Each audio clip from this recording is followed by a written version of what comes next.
It's a very special Father's Day edition of Ask Iliza Anything, and I've imported the expertise and body, he's right here, of my own father. I figured since I have one, this would make a nice addition to our Father's Day episode. I was going to ask my neighbor. She's a retired middle-aged woman, but I thought this would be more apt. Everyone, once again, my dad, Freddie Shlesinger. Good morning, everyone, and it's so exciting to be here. I think this is my 6th podcast with you. Is it? Yeah, you've done how many? Couple hundred. Right? On this network, yeah, I don't know, but okay. in general, from the very beginning, I think this is podcast number 6 for me as a guest, and I'm really happy to be here.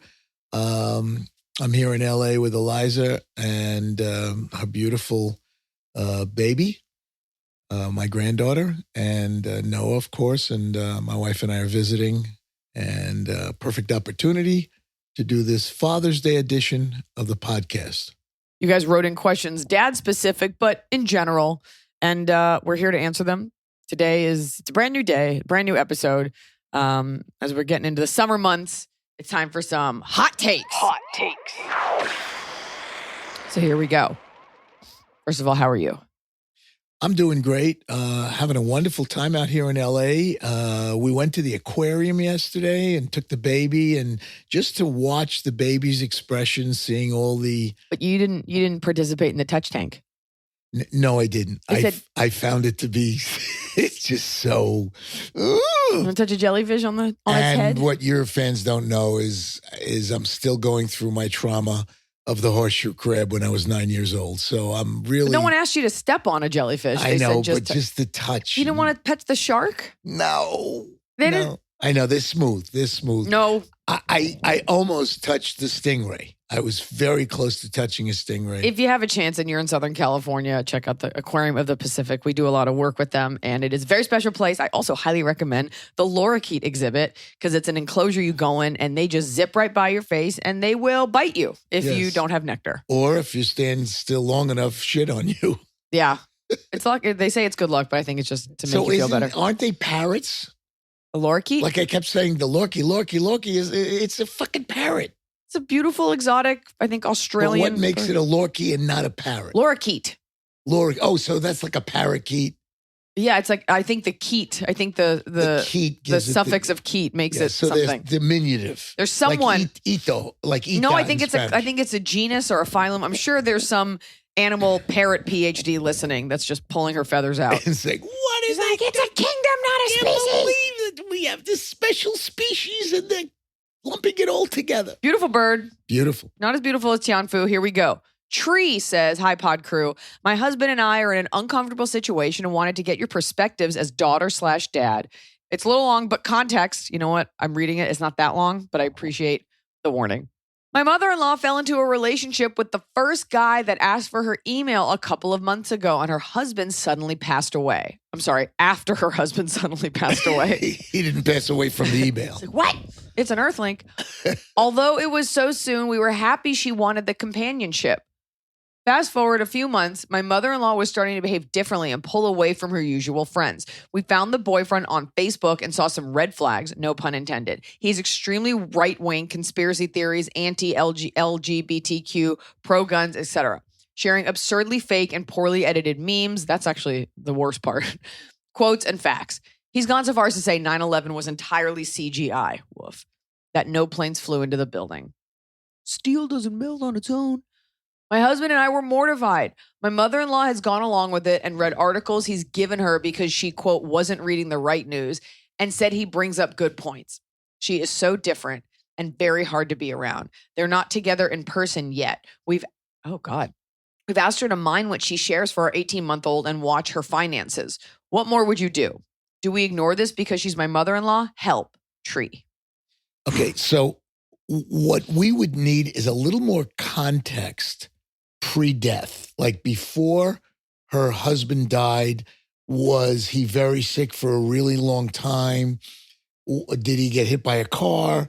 That type of thing. Because it seems to me that she was suffering from loneliness and she any port in a storm, the first guy that showed any interest, Right. she dove into. So she hasn't been with him physically. This is all over email. Right, which is even more horrifying. Yeah. So I think as the daughter, and the daughter's writing this to us. Daughter-in-law. The daughter-in-law, she and her husband or the son need to constantly be reminding her of all of these scam artists that are out there. And we see it all the time. And that's all they could really do is just keep warning her about this in hopes that the guy will slither away or she'll cut it off, because the next step is possibly him trying to glean her money from her, that type of thing that we see all the time. These are red flags personality-wise. It's a very aggressive, one-sided personality. It's a very normal person to encounter in America. And of course, you should always, it's great advice, mind your finances, be careful what you share, stuff like that. But these markings are not of your typical Tinder swindler scammer. These markings are of just some lunatic. Psycho. Who gets his news from like freedomlibертybaldeagle.org and spreads it around. So I don't know if his intention is to scam her as much as it is to indoctrinate. So I guess you want to sit down with your mom and be like, what about this is appealing? Was your dad super conservative? So this is an easy bridge. Of course, I agree with my dad. You keep reminding her. And you also, fire back and be like, okay, so he thought 9/11 was fake. Does he think these school shootings are fake? Just get her to really explain it, because at the core of it, she is lonely. So is there another guy you can introduce her to? Right. Can you get her out? I know it's like you don't have time for that. At the end of the day, she's going to make her own choice. Yeah. But you just kind of be her protector. Yeah, I would strongly encourage her to sample the salad bar and date other men, and then have a basis for comparison. And then if she wants to gravitate back towards this lunatic psycho, that's her business. But she should be out there dating other men as well. This happens a lot, especially as people go. And it's also easier said than done to get out there and date, especially as we get older. But we don't know how old she is. We don't know what she looks like. We don't know where you live. It might be like a farmer's only situation. So for her sake, because I think the older generation is not as adept at navigating social media in the way that maybe Gen X or millennials or Gen Z, just kind of keep an eye. And also ask her, like, where is this guy? Look, if he lives in Ottawa and they live in Vancouver, I understand why you won't meet. But how about after she spends some time with him, they say, hey, we'd love to have him over for dinner if he's local. I mean, if he's local. I would like to know what's up with that. And also maybe show her movies like Tinder Swindler or Good on Paper to show that, like, does he always have excuses for why they can't meet up?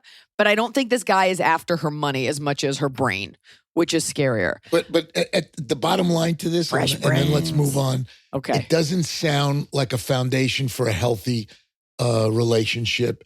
And that is the message. That's the pitch of our movie. My mom was dating a January 6th lunatic, so I hired someone to date her, but then they actually fell in love.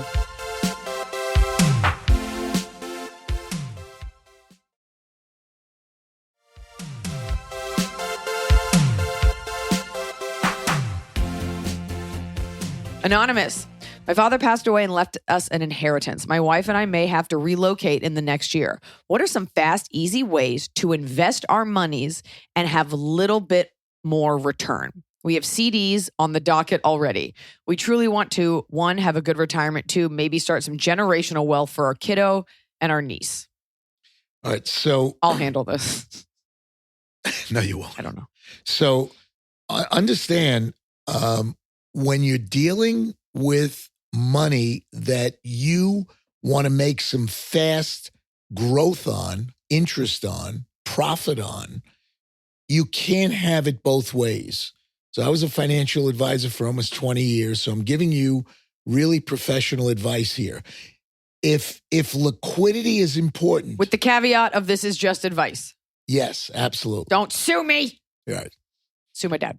If your priority is liquidity, and hopefully you know what the word liquidity means, having money that's readily available, you can't make a lot of money off of that money. So the best you could do is to put it into a very low risk mutual fund, and you're going to get a couple of points on your money, but you'll have the liquidity that you might need. Do not tie it up in a CD if you need liquidity, because the CD you really can't touch unless you're willing to pay for penalties for at least a year. And then you need to read the fine print from who's ever providing the CD. But I would stay away from CDs, even though right now in today's high interest market, they're semi-appealing.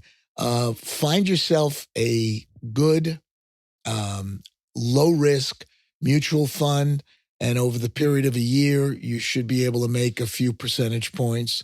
And that's what I would do. Do not tie up this inheritance money long-term, particularly if it's needed for short-term needs or wants, which is the liquidity factor. I concur. You have no choice. You're at gunpoint. Hi, AIA crew, and especially Fred.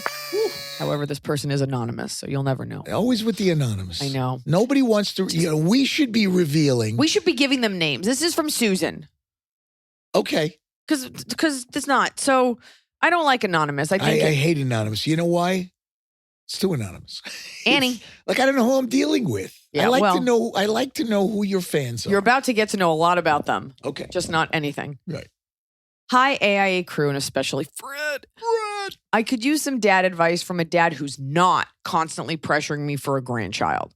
Oh, yeah. I don't think you've ever asked. Oh, no. That's not my We certainly style. wouldn't ask the other ones.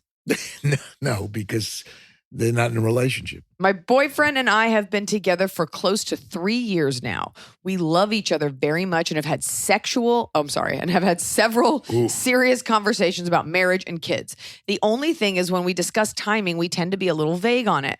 In the next couple of years, quote unquote. Kids before I'm 40, quote unquote, etc. For context, I'm 35. My boyfriend's 33. I'm happy with the relationship and do know it's going somewhere. I just want to be surprised with the engagement. I'm getting asked from many different people, including my boyfriend's own parents, when we're getting engaged. This is their son. Why not ask him? My question is this. Am I being too go with the flow about it all? Is it actually time for the shit or get off the pot conversation? I could use some advice, and especially some dad advice. So to be clear, is this a question about being pressured into getting engaged, or pressured? You started the letter off by saying that you feel pressure about having a baby. You're not even fucking engaged yet. And you're like, I don't get it. There's something missing. So there's no context there. B, at 35, I would be very sequential about this and say, okay, let me focus into the engagement. After you get engaged, assuming you do get engaged, give yourself and your new husband 3, 4, 5 years to really enjoy each other as a married couple and really get to know each other before you consider or think about bringing in a baby into this. Well, she's 35, so I don't think you give yourself 5 years. I said 3 to 5. I thought you were going to say months. No, not months. At least a year. I wanted to be married. I got married at 30. I know, but we don't know how healthy she is. And let's face it, my wife didn't give birth to our 2 kids till she was 41 and 42. So we had kids back to back. Hold on. That wasn't super easy. Of course I'm sure we all think about our age. You know, it's not like you're 26 and it's like, give it a beat. But the issue, what I'm reading here, the issue is, and this happens all the time, the woman gets asked these questions and the guy's just like, I don't know, I'm out hunting. Yeah, he should he should make an investment. And she's right. When his parents are pressuring her, say, what do you want from me? Talk Ask to your son. He's in the next room taking a shit. Ask your son. Knock on the door. Say, Vinny, when are you going to put a ring on that thing? I just think you've fallen victim a little bit to the, hey, just be cool, go with the flow of it all. Deep down, what is it that you want? Deep down, if whatever you said you wanted was going to happen, what would you ask for? And you can be surprised by the engagement, but I think you're giving up a little too much power because he could be surprising you tomorrow, or he could be in no rush because he's 33. So he's definitely in no rush, no matter how much he loves you. It's 3 years of marriage plus you're 35. This is not about pressuring. This is not about being annoying. You can have the conversation. Ask him what he's thinking. Engage from that. If he's like, I don't know, I was thinking in the next 5 years, that doesn't work for you. You can talk about it. You can have these very adult conversations, and you can go and look at rings, and it can still be a surprise. And when you're going to look at rings, look at him. Look at his body language. Look at what's on his face. And if there's any kind of negativity when you go into the jewelry store and you're shopping for rings in the case, and you see him being disengaged or not being as excited as you are, that's good. That's a red flag. The other point I want to bring up is tell him to tell his parents to butt out of it. And if they have any questions, to ask him, not you. It's bullshit. And you don't need the pressure. No. And you need to make sure that you and him are on the same page. His timing may be way off from yours. It is. Because your point, Iliza, is well taken. A man who's 33 is different than a woman who's 33. 35. She's 35. She's 35. This is even more so. And he's going, hey, I got plenty of time. He's not thinking about it. You may, bottom line, end up just moving on trying to meet another guy if this guy isn't on your timetable. And look, there's nothing sexy about an ultimatum. No woman wants to be like, hey, like, you don't have to prove your worth. He should be jumping through hoops to get to marry you. It also that's could be assuming she's attractive. It also could be he's clueless and he's like, oh my God, I had no idea. So get on the same page. Yes. So that they stop asking you, because what deep down, it makes you feel dumb.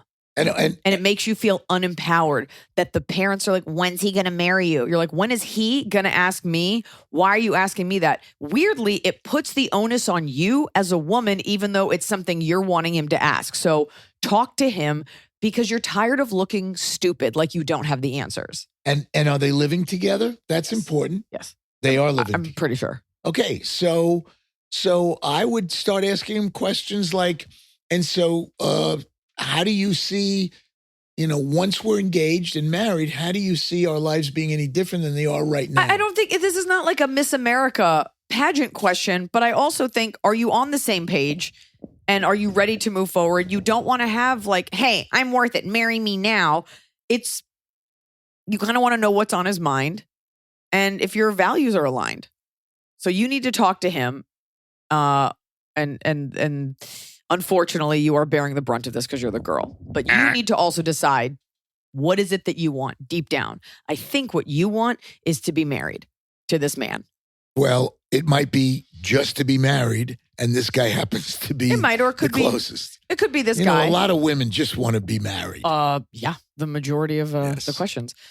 But that's what you want, because you're tired of talking for him. Yep. Which happens a lot in marriages where the woman has to do everything and you don't want to feel bad or dumb. Hello, Fred and Co. I write to you as an objective person who's also a dad. My childhood, we're going to name this person Gary. Hello, Fred and Co. I write to you as an objective person who's also a dad. My childhood was tumultuous thanks to my own father's constant lack of employment and infidelity, culminating in my parents' divorce when I moved out in my 20s. It was a bad split, with my mom coming home to find him in bed with another woman, a close family friend, and the police being called. I chose not to speak with him for a while because of how he treated my mother, but the guilt of having only one father crept in, and we talked maybe 4 times a year, mostly for holidays and family events. I'm now 40 and married with no kids. I still harbor a lot of anger and resentment toward my father and find myself swallowing a lot of it when he tries to blame my mother's side of the family for ruining things. He's 70, and I don't think he realizes I'm an adult with my own perspective of how badly he treated my mom. At this point, is it worth telling him that he doesn't really know me anymore and I think he's full of shit? I've come to terms with him being someone I can't look up to for guidance or wisdom, someone who will always blame others for his failures.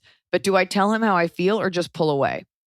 It's hard to play happy father-daughter when, I thought you were a boy. Yeah, we did too. It's hard to play happy father/daughter when I feel when we feel like strangers. Help. All right. So can I? Oh my God, no. You're the objective person who's also a dad, not the person writing. Yeah. Sorry, I got had that a brain from fart. the beginning. I didn't. I saw the word dad and I was like, oh, it's a dad. All right. You're a girl. Congratulations. Okay, so it's Geraldina. Geraldine. We got to give it a name. All right. So I'm going to answer your question with a question, which I rarely do, but in this case, it warrants it. Does the Band-Aid of guilt that you want to apply to the deep emotional and psychological wounds, will that heal your wound? The Band-Aid of guilt, because you said you're suffering from guilt. If the answer is yes, then you got to go with it. If the answer is no, then move on from him. And as a dad, that is the best advice that I could give, because you at the end of the day, you say to yourself, after all, he is my dad. That's the Band-Aid of guilt. But I don't think that Band-Aid is big enough to cover the deep scars and wounds that you've accumulated over the years. And so you have to ask yourself, you got to look in the mirror, you got to be self-accountable. And if that Band-Aid will cover it, fine, then re-accept him back into your life. If it won't, then move on. That's fair. At the end of the day, he will always be your dad. And at the end of the day, you're the only one that's uncomfortable due to his shortcomings. I think, and I live by this, it's worth saying to him, calling out his bullshit, not at every turn, but when it really gets upsetting, maybe it's writing a letter, or frankly just saying, actually, you did this and this, and you are where you are because of what you did, and I'm not buying it. Because you're still gonna see him that 4 times a year. It's not like the relationship could only get better because you've already dealt with the relationship that's worse. So you really don't have a ton to lose. And it kind of feels like maybe you're all that he has. But I think for your own mental health, sometimes what's important is not so much that you were heard, but that you got it off your chest, because you're stifling, you're pushing all of this down just to accommodate him, but it's not serving you. So you may as, in my opinion, you may as well say exactly what you think and feel. And also contextually, how many years has it been since the divorce? He's 70. So has he become a better man, a better father in his actions and his behavior over the last, let's say it's 10 years, 15 years, 20 years? Or is he pretty much the same shithead that he was when he got caught in bed with your mother's close friend? If he hasn't changed his ways, he's the same shitty father to you and bad person, then you need to move on. But also, so you see him 4 times a year, and so you placate him and you smile and you satisfy. I think you choose your battles. Yeah. I think if he's always rambling about this, you let some of it slide, and then when you feel it bubbling up, you can say, actually, that's not what happened, and you were pretty terrible to mom. Just be ready for a conversation about it and be ready to stand your ground. But you do have to pick your battles. It cannot be every time he speaks, because this might just be his personality trait, flaw, quirk. It's to him just running this racket.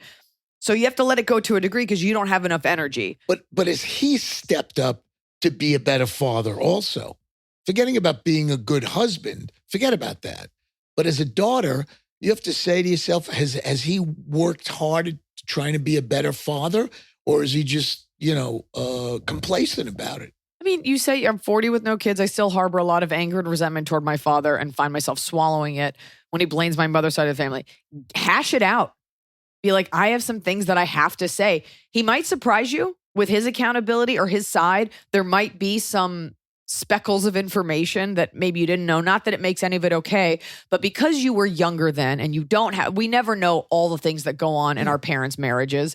It might be nice to see if he's amenable to just getting it out, because I think you just got to get this off your chest. And then you will notice that you can let more and more things slide because you said your piece. But right now you haven't said your piece. And time does heal a lot of wounds. But maybe he was forced at gunpoint to have sex with that close friend. That you don't happens. know. He might have been held captive. You never know. And he might have been forced to, those things happen. To what, Dad? To have sex with the close friend and have no choice. And there might have been other thugs around the bed, and he might have been under pressure to perform.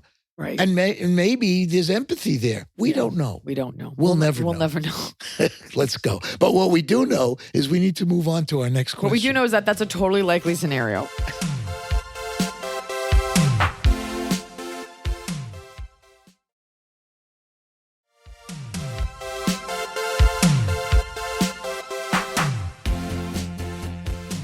Hello, fabulous Fred and pod crew. My question is for Fred. As fellow New Yorkers, my parents and I have thick New York accents. What word have you said in a different state that got the most reaction from locals? Even though I work in Brooklyn, people around me are from other states and often find my accent comical in a loving way. They always repeat me whenever I say water, Webster Hall, or salamander. I guess there's no R on that. Were you ever offended by someone making fun of your accent? Much love to all. Salamander. So the typical New York, not East Coast, New York caricatures. Hey, how you guys doing? Now, that's offensive to me because I grew up on Long Island, and that's very Staten Island, very, Vinnie Tortellino, that type of thing. But people that live in, let's say, Texas or Arizona or even the Midwest think that all New Yorkers sound like that. I think they're all Italian. And they don't, because there are micro accents. Right, so this person's from Brooklyn. Right. And so you get that. So when I first moved to Texas. He says, what word have you said different in different states that gets the most reaction? Coincidentally enough, the word water. How are you saying it? I go water. Water. With an R. No, water but a an hard R. Water. Water. No, but you're saying water. In the South, they go water. It's a very soft. That's if you're from Georgia, you say water. Yeah, water. Most people say water. It's so warm in here. Pittsburgh, it's like water. Can I trouble you for another glass of water? Water. But it's not really a word. It's just my accent and the opening. Like, they go, how you doing, y'all? Okay, that's what it would be. But he's asking what word have you, so you're saying water. I'm saying it's not a word. It's a vibe. But it has been the word water, which is coincidental.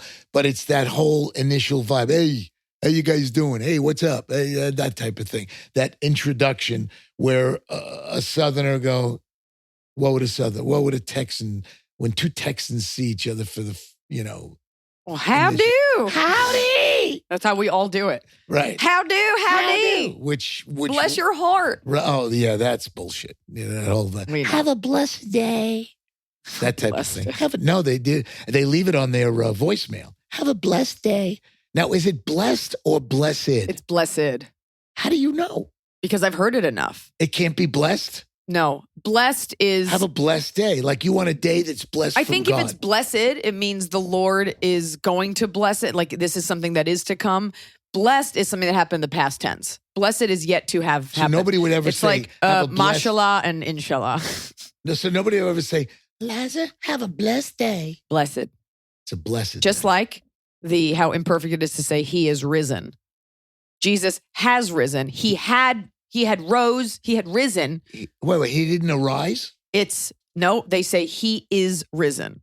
He is arisen? currently rising. It's not but it was in the past. Nope. They say he is risen. Come on, you're from Texas. So it's like he is woke. No, it's its own, what is it? Present imperfect future tense. He is risen. Why are we getting into Jesus? I'm just giving you examples of Jewish podcast. Gerrymandering of grammar in a religious context. Yeah.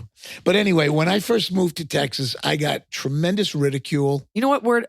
All right. All right. No, just the way you'd say it, like, all right. All right. Yeah. It sounds very East Coast. Right. Versus like, all right. Right. No, I go right. I don't say all right. I go right. Yeah. Yeah, right. Yeah. No, but I do start a lot of with yeah. Yeah. And that's a very East Coast New York, yeah. Yeah. YEHA. And you don't get that in the South. Yeah. You say yeah. You don't get. You're not gonna. Not going Which is also to. Southern, but it's the whole accent. Anyways. No, but gonna is very New York. Going to. Gonna have is risen. Right. Gonna be blessed. All right. Have you ever been offended by someone making fun of your accent?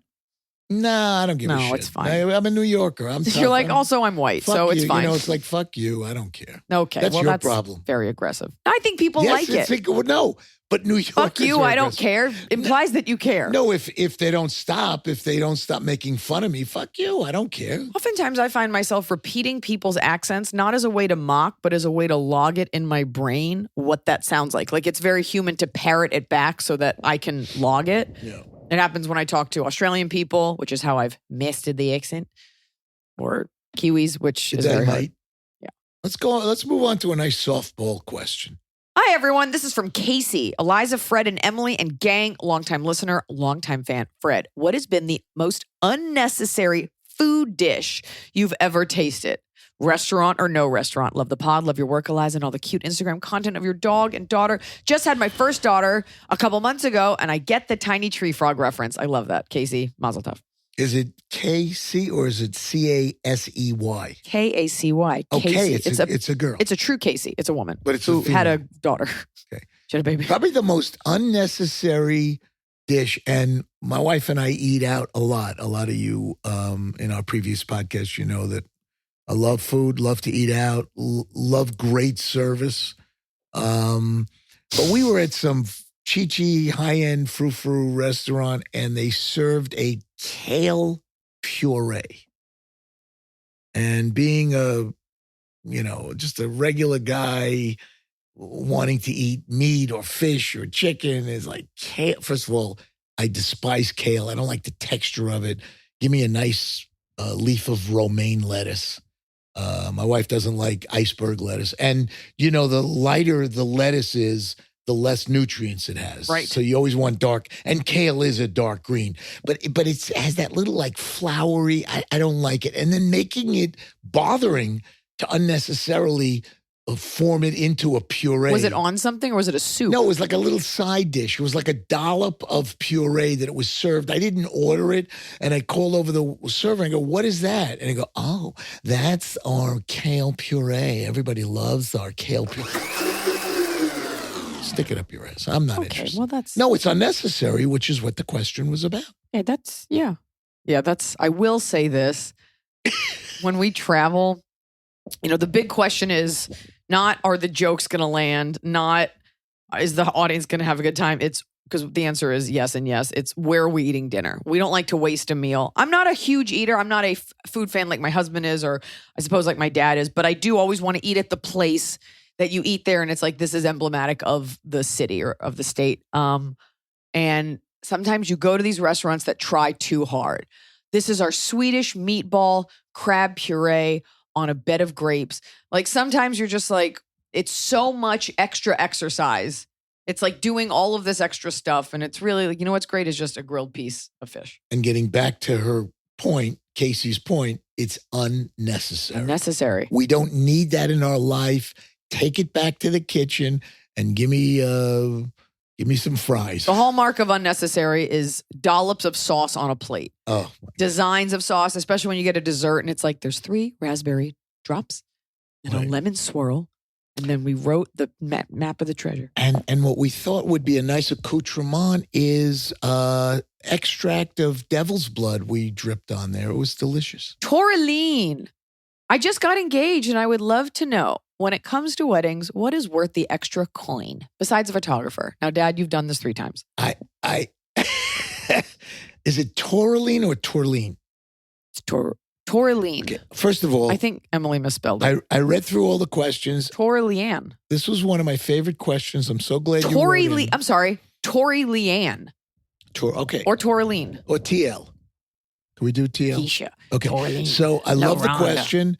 I feel that I love the question. I hate the answer. I am a unqualified authority in that I've been through 3 weddings. Not proud of it, but something that was necessary in my life. And I think that if you're gonna spend money, this is for your 4th wedding. What you're thinking? No. There will never be a 4th wedding. No. Not in my life.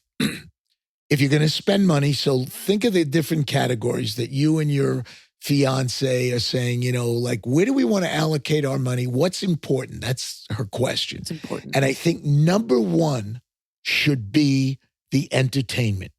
So I would spend money on a high quality DJ, if that's the direction you want to go, or I'm old school. I much prefer you spend the money on a high quality live band that will keep that party alive, because that's what people are going to remember. They're not going to remember the food. They're not going to remember the flowers. They're not going to remember Definitely not the flowers. They're definitely not going to remember the flowers. They're not going to remember the napkins. They're not going to remember the dessert, the cake. But we had such a fucking great time. I mean, that lead singer, they played such great music. We just, my wife and I just went to a wedding from one of our close friends' daughter got married. And it was a pull out all stops. They must have spent $250,000 on this thing. This is in Dallas, Texas, which probably would be about 400,000 in LA or New York. And they went out and hired a 10-piece show band, like a Vegas. No, but these guys. It's a piece too many. No, they had 3 black singers that would get onto the dance floor and dance with everybody. And listen, it was a few months ago, and I will remember it forever. And everybody had such a great time because the band interacted with the guests and the brides and grooms party and everybody else. So that's where I would allocate my money into the band. Great entertainment. Well, you said entertainment. Does it? Because I said the band, and you said great entertainment. So does that mean light dancers and bubble blowers and balloonists? No. The okay, music, so the band. Music, yeah, the music source. And if you can. Because even if the food is good, if you're dancing, you're not even hungry. So I agree, entertainment. And by the way, when people first walk into that room, into the ballroom, let's say, and they see a live band, immediately they're impressed versus some guy standing there with 3 turntables. Or maybe there's pyrotechnics. I say you get a fog machine, and as people walk in, you play the Mortal Kombat theme song. I want to paint a picture for you. Don't play the Rocky theme song as you come in. Well, we got married in Philly. Right.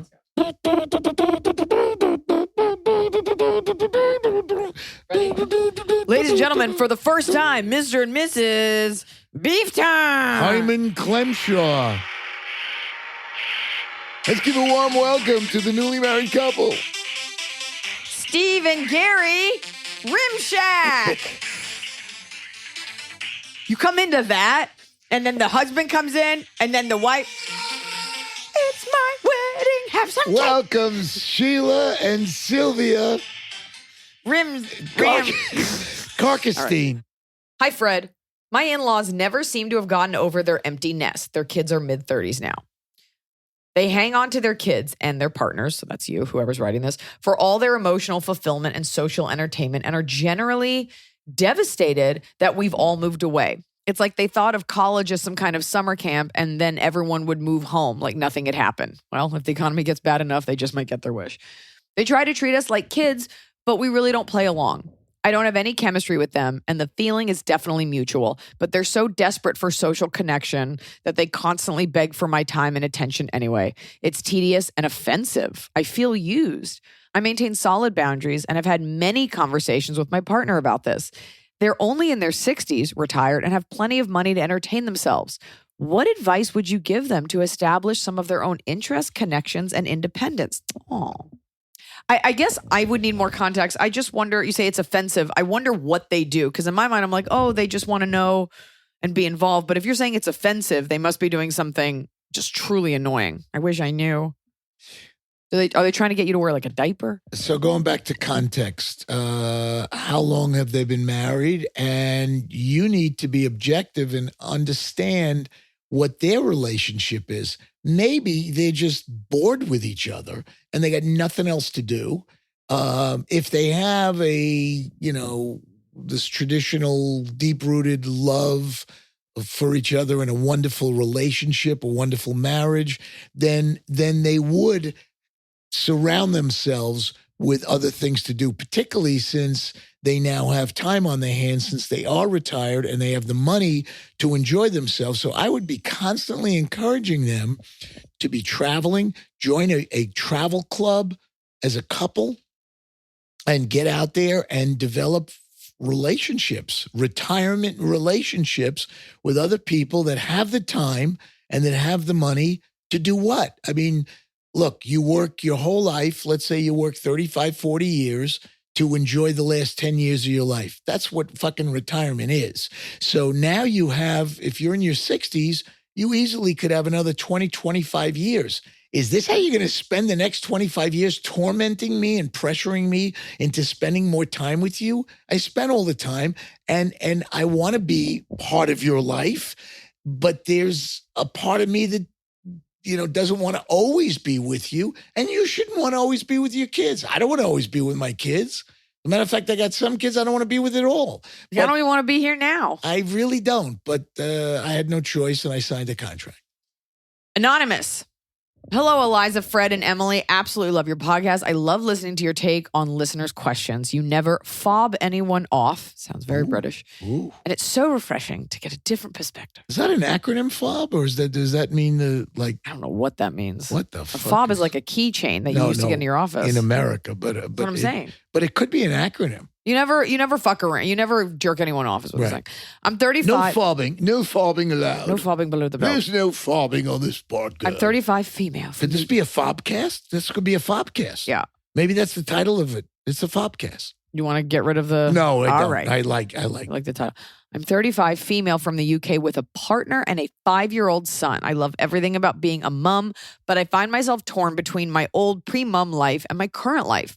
To allow myself time with my son, I've changed to a career I'm not overly interested in that pays me 15,000 pounds less a year than what so that's about how many like quid? that's like $28,000 less. So How many quid is that? How many quid? I'm telling you. I like the word quid. Less a year than what I was on pre-mom life, but allows me flexibility to pick up my son, maybe even 30,000 less. 15,000 pounds less a year than I was on pre-mom life, but allows me flexibility to pick up my son from school. My partner is in a job that has no real future in it, despite having numerous conversations about what's best for our family. And we rarely seem to meet eye to eye nowadays on pretty much anything. I feel like I don't have the energy to keep on top of everything because the weight of it all seems to be keeping me in a funk. How did you cope with the transition into parenthood? What keeps that spark in your life, your day to day? Also, how do you share the mental load with your partner? I've tried on several occasions to share the load with my partner, but I find he either spirals with tasks such as meal plan for the week or he uses work as an excuse to get out of helping. Oof. So any advice you have would be I have a generational question before you answer the question. This is a generational. So when somebody uses the term partner, I know. Does that immediately mean it's a homosexual relationship? No, I think this is a straight couple. I think why sometimes would you use the word partner? I'm telling you. I think sometimes people do it if they're not married and you're too old to. You don't want to say boyfriend because it sounds so juvenile. Right. I don't. But okay, that's what about you're SO? That sounds more like you're doing a Craigslist wanted ad. Regardless, this is her common law husband. And why mum and not mom? I mean, they've been saying. What's the difference between the U and the O? They've been saying mom longer than we've been saying mom. Okay. So they get a pass. Okay. It's an older culture. Right. Mum. Okay. Mumsy. Mumsy. I like mumsy. I actually like I think you have to have a lot of money to say mumsy. I don't think any of us can say mumsy. You have to be like semi-royalty. Look, I work in show business. I don't have a normal job. The transition for me is a little bit more celebrated because I can make money and do skits and products and talk about it in my act. Like I can use it in my art. I think you are tapped out. So here you are. You've taken a job that you don't like as much. That's the key. She is frustrated. Is it a she? Mm-hmm. She is frustrated that she's being forced to take a job she really doesn't like to fit into this new life. You know what? It could be a guy. Well, it's okay, but it doesn't matter. Okay. This person was forced to take a job that he or she really doesn't want to do. And I think that's the crux of the question. And that's the crux of her frustration. I think it's that His frustration. In conjunction with you're doing all the changing. You had the baby. You took the salary cut. You are doing all of these things to be a great mom, and your partner has chosen to stay in their lane. They've made no changes, and they're not helping you. And this is something a lot of moms run into. You're like, I'm doing everything. I've even changed my life to make yours easier, and you're still not meeting me halfway. So we have to ask her or him, has resentment seeped into their relationship? Does she look at her partner and is she resentful because she's had to change everything and the partner just continued along as though everything was fine? Right. That, I think, is an important question that she needs to answer. And also, is it a thing where your partner makes more than you? Sometimes this happens where the husband's like, I make more money, so I don't have to help as much. I can't give you what I do because but you are helping by making the money. No. just because you make more money or even all of the money doesn't mean you're absolved of also helping I didn't parent your say child. absolve. But that's what I'm saying. But you're creating this wonderful lifestyle because you generate all this money. No. It'd be different if she was like a kept woman and it's like, look, you look good and I pay for you to look good. This is raising a child. So, and she also has a job. She just makes less at this. It's irrelevant. But she's not happy at what she's being forced to do. And that is. First of all, you got to take care of yourself first, because a happier you makes for a happier relationship.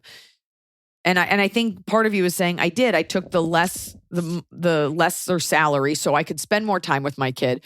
This is a come to Jesus with your partner, because what they're doing is not working. They may not know how to help. And it sounds like your partner's a very like blinds on, nose to the grindstone, keep going, stiff upper lip, keep calm, carry on. You got to sit down with this guy. Can you throw in a pip pip? Pip pip. Thank you. You got to sit down with this guy. And it's got to be, look, I'm doing all of these things. I need to know how you're going to help. It sounds like they're disorganized, but because you're unfulfilled at work and because you're burning the candle at both ends, it's not charming or quirky, however they're helping. You have to be okay with not looking attractive and asking for exactly what you want. Because the fact that this person is staying in a dead-end job is probably more emblematic of maybe their insecurities about their own skill set or not wanting to go out and get another job. And you can say, you want to stay at and by the way, I made up that they're making more money than you. I have no idea. But they're staying at this job and it's not helping your family. So you have to say, how can we share this burden? Because I'm drowning. I mean, how do I mentally unload? I mean, we kind of just listen to each other, but it sounds like you don't really even listen to each other and you're maybe both overextended. So it sounds like you need to take a pause. Maybe it is you go back to a job that pays more and you spend less time and your husband can pick up that slack. But I think you need to blow it all open to have that conversation versus suffer in silence, as many women do. Partner, not husband. Excuse me. My apologies. You know what's interesting as we're going on to the next question? So many of our responses really center around more timely communication. Yeah. Whether it's timely communication between the partner on this last question or timely communication with the parents from the daughter that, was the daughter-in-law that was being pressured. The divorce rate in America is 55% and climbing post-pandemic. And the top 5 reasons for divorce are obvious reasons to everybody. But what's not obvious is the number 1 reason for divorce, can I get a drum roll, is not infidelity, not money problems, not kids, which are obvious, and they are all in the top 5 and contributory. But number 1, far and above, is untimely communication. Oh, you never told me that you like me to do this. That's what I'm always saying. You got to throw it all out there because at least you will have been heard. Yeah. So my point is, when we're answering these questions and when you answer them on your weekly podcast, so many of the answers center around untimely communication or lack of communication. I just wanted to say that. Got it. You got to say what you feel. You don't have to be a performer or Don't a comic. hold back. Don't hold back. You got to say what you feel. That way, you know where you stand. If you lay yourself bare and you say it all and he still doesn't want to change, this may not be your partner anymore. Yeah. And because you had a child together, you've made all these changes. There's also, do it softly because they might be scared. They may not know how to proceed, but say what you need to say. And you could say, but Irving, we've talked about this time. Everyone's an old Jew in your scenario. Eventually, we all become old Jews. Big fat question, but I love it because there's a lot of detail and context, and it's about a wedding. Here we go. Are you ready to listen? I'm sitting. Long-time listener, first-time caller. My fiance and I listen to the pod anytime we're on a long drive and constantly pause to discuss. I love that. You are wise. I'm your target demographic. 30-year-old woman planning a wedding, working in healthcare, not a nurse. I have a master's degree and a dog I sing to daily. It's me in another life. Anonymous question below with lots of meaty context. Here we go. I'm looking for advice on how to kindly approach my younger brother about my wedding next spring. I want to invite my brother, but I don't expect he or his wife will attend. They both have some mental health struggles and do not like to be in large group settings. It's been more than 3 years since I last saw his wife, and it's not a COVID issue. I want to be as compassionate to their needs as possible, but I'm not seeking to guilt anyone into coming to my wedding, for sure. First problem. I can't imagine inviting my brother without including his wife, but if she's unlikely to attend, is it okay to give him a +1? He has a friend who is close with our family, and if he was able to invite his friend as a +1, he might feel more comfortable attending. Yes, it is. Absolutely. 100%. Yeah. You want him there. You don't care if the wife comes or not, and it's great if she does. He's your brother. And you don't want to be alone. Also, he might just come by himself, but it is absolutely, and it's your wedding. And I'm getting the feeling that she doesn't have a relationship with the sister-in-law. Yeah. So it's absolutely okay. And if she takes umbrage with that, that's on her. But you invited her first. Right. That's what counts. Perfect. Do what's right. Take the high road. Nailed it. Second problem. My brother has a history of Irish goodbying from family events. Do you know what an Irish goodbye is? I have no fucking clue. It's just when you leave without saying goodbye. What does that mean, Irish It means goodbye? you don't say goodbye to everyone. Like you're just like, where's Fred? And you've just gone. That's terrible. No, it's good. Why is that an Irish I don't know. It like feels... It feels offensive, but I don't think it is. Right. Why can't it be... Maybe it's like you... Maybe I just... Why can't it be a Nigerian goodbye? Like, why did the Irish get that title? Now I'm just thinking of like internet scams. Maybe it's an Irish thing, like you drank a lot and you didn't say goodbye because you were drinking. You forgot. I don't know. You didn't know where you were. An Irish goodbye is great at a party when you don't want the hassle and tumult of saying goodbye to everyone, especially if it's a big party. The host doesn't care, so you just leave. I know, but my question is, why did the Irish get that credit? I don't know. Okay. If anybody we could Google it. My brother has a history of Irish goodbying. Do we have Google? Do we have We Google? don't have that technology in this house. Not yet. We don't have access. Okay, but it's coming. It's coming. 2025. Like Christmas. My brother has a history of Irish goodbying from family events or not showing up at all. Ooh. I'm concerned. Oh, fuck. What is that called? It's called a Jewish mishap. It's called a Jewish vacancy. I'm concerned that he will RSVP, but decide shortly beforehand that he doesn't want to attend, feels he will be too overwhelmed. Wait. Then that's not your problem. He and his wife eloped, and he hasn't attended many weddings. He likely wouldn't realize that by RSVPing and not attending, he's costing us about $500. I don't want money to be the reason I don't invite him, but it is. I would never tell him the cost, but it's just it's a practicality of wedding planning. Yeah. You tell him. So they eloped. So maybe they haven't come back from the wedding. That's why they haven't attended other weddings. No, I think you should put it out there. And if you have a relationship, a good, open relationship, with good communication with your brother, say to him, listen, I know you and I know what you're capable of doing. I would love for you to be at the wedding. If you, it's not fair if you last minute cancel. And if you don't want to bring your wife, that's fine. If you want to bring this family friend, that's fine. But I want to know up front what your intentions are because it's expensive. Each guest costs me $500. I don't think there's a problem in communicating because, again, this isn't like some distant coworker you're inviting. You don't want to keep tagging. This is your brother who will still be your brother and problematic with his issues at the end of the day. So you call and you say that exactly that. We want you there, but we don't want to spend the money because it's a decent amount of money. By the way, it's not like you're Bill Gates saying that. It's like, that's weird. Like, you're not made of money. Say it and have an imaginary cutoff date. So whatever, maybe it's 3 weeks before the wedding, check back in and be like, hey, we just want to make sure so we can lock it in. Yeah. He may still ghost you and not show up, but this is all about preventative measures. But you definitely say it to him, or maybe he's closer with one of your parents, have them call, lay it out there. We want you to come. He sounds... And we want your wife to come. Yeah, but if she He sounds come, mentally not like totally there. Well, we don't know that. We do know that. She said at the beginning. You say that and then have that fake cutoff date. Okay. Which I do all the time. We're giving great advice here. It's red hot. I gotta tell you, this it's is fresh great soup. Advice. My fiance thinks we should invite him and his wife, but not include them in... Oh, wow, this is the most specific. Here we go. Is this a new one? My fiance thinks we should invite him and his wife, but not include them in the buffet head count. His reasoning is that there's always more food than needed, so plus or minus 1 or 2 people won't make a difference. Great. I agree. Your fiance sounds very smart. He is smart. And Jewish. I'm torn. That feels like a disingenuous invitation to me, but I also don't want to guilt him into attending. My wedding is an important day, but it's by no means the most important day of my life. It is just truly okay with me if he chooses not to attend. I just want him to feel comfortable with that and make his RSVP choice in good faith.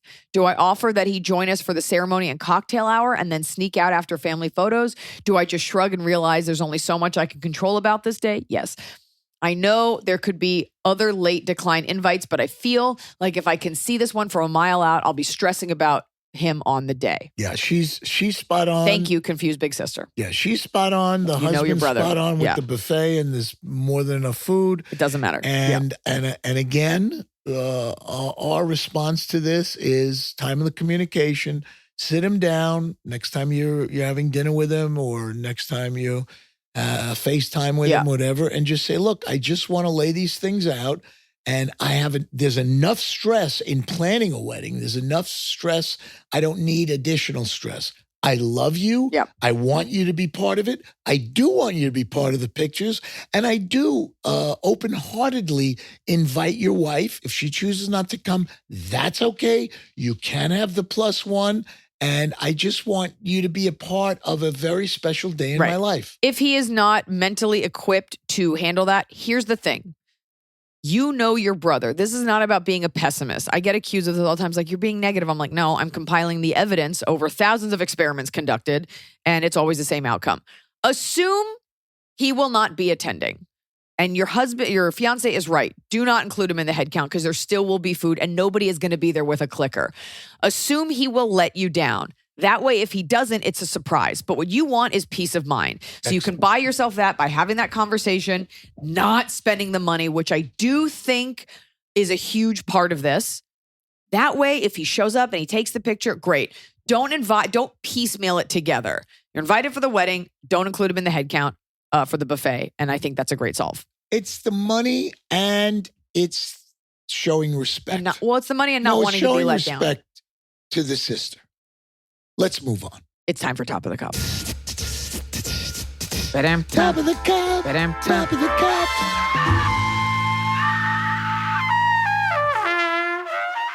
What's your top of the cup? Okay, so I gave a lot of thought. Not a lot of thought. I gave thought to my top of the cob for this episode and bottom of the cob. And what's amazing, and I don't know if this has ever been done before on your episode, is my top of the cob is also my bottom of the cob. How is that possible? No, in today's world. It defies physics. It does. It defies gravity. Okay. So, this being a Father's Day edition of Ask Iliza Anything, the top of the cob is the enjoyment that I have gotten over watching my 4 children grow and develop and create their own individual lives. That's the top of the cob. As a parent, there's nothing greater than to see your child growing, both mentally, physically, and becoming their version of what success is, or their version of what failure is. And in there lies the top and bottom of the cob. I have 4 kids. I love them all. I love them differently, but I love them all. And seeing them embrace the world as it is today and the challenges that are thrown in front of us as a gauntlet, and how they deal with it from an attitudinal standpoint, how they deal with it from a physical standpoint, and how they don't deal with it. And the example is my oldest son suffered horrible, horrible losses through the NorCal fires a couple of years ago. Attitudinal. And how he has dealt with it, embraced the challenge. His house burnt down to the ground. He lost his crop from his farm, and he had nothing. And it's taken him 2 years to not only survive, rebound, but today thrive. To see that as a parent is simply amazing. And obviously to watch Iliza's career not only develop, but blossom over these last 15, 20 years is incredibly satisfying as a parent, as her father.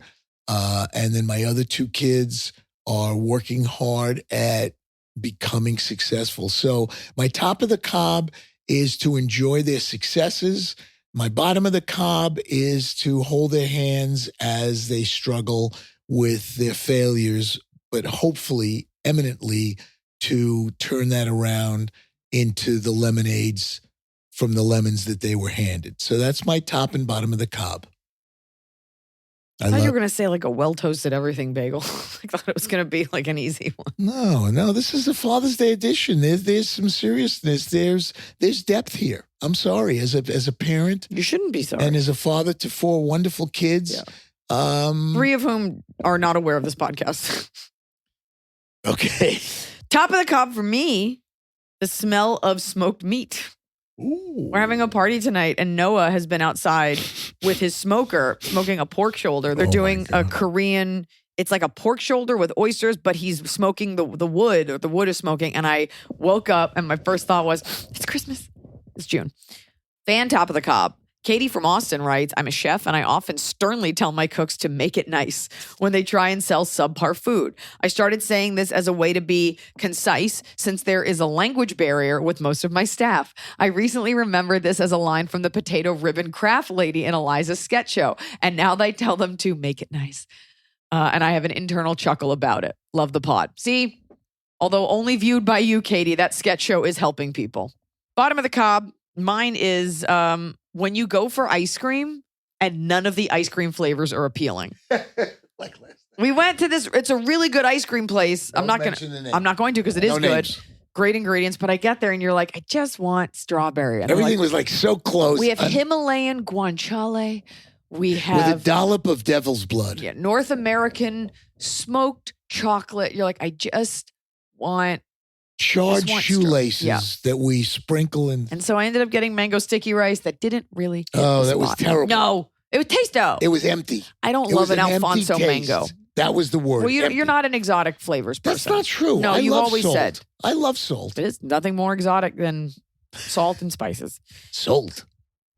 And bottom of the cob, my neighbor's pride and joy is his yard, as is the case with many retired old guys. But the real bottom of the cob here is the fact that he's out there every other day with his aggressively loud leaf blower. Honestly, it's the worst sound in the world. Ugh. Mind you, it is May. There are hardly any leaves outside. I swear he's just looking for things to leaf blow. Last week, I caught him leaf blowing the morning dew off his Toyota at 9 a.m. I wish I were kidding. I would tap him on the shoulder. In disbelief. Tap him on the shoulder. That's not an advice. It's just the bottom of the cob. Oh, okay. Kick him in the pants. Takes off the headphones. You know, they always wear the... Maybe he's listening to this podcast. Yes. And I would say, motherfucker, leave me alone. Yeah. Father's Day episode. It's been so great being with you on this episode and being with you here the whole week in LA. And I'm just going to say to all of your fans, whether you love your father, whether you hate your father, you get one father and you get one mother. And please call your father. Tell him you love him for what he is or what he isn't. And that is my wrap for the day. Love should be all around in your life constantly. And there's a lot of bad fathers out there. There's a lot of mediocre fathers out there. And there's a lot of great fathers. And I hope you were blessed with a great father as I was, because I was blessed with an amazing father. And to this day, even though I lost him 44 years ago, we talk every day. I am today, and I'm not what I am because of my father. And not a day that goes by that I don't love him. So I want to wish you all of your fathers a happy Father's Day. And thank you, Iliza, for having me on your beautiful podcast. Feliz Dia de los Padres. Feliz Navidad. Well, I was saying Happy Father's Day. Oh, so what is it in Spanish? Feliz el Dia de Dada. No, Feliz Dios de los Padres. Oh, you just looked it up. No, I didn't. Go ahead, say it again. Feliz Dia de los Padres. Okay, now sing it. It's like Feliz Dia de los Padres. Pa pa pa pa. Feliz Dia de los Padres.